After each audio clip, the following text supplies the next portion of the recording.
Good day. In this question, we are asked to solve for the percent yield of silver chloride.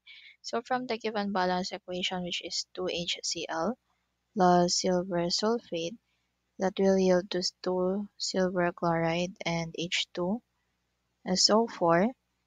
We have to solve for the mass of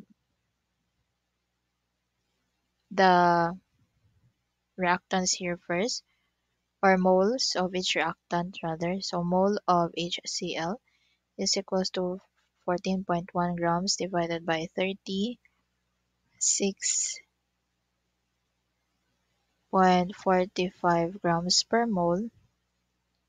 This is equals to 0.387 mole. Next, we have mole of silver sulfate.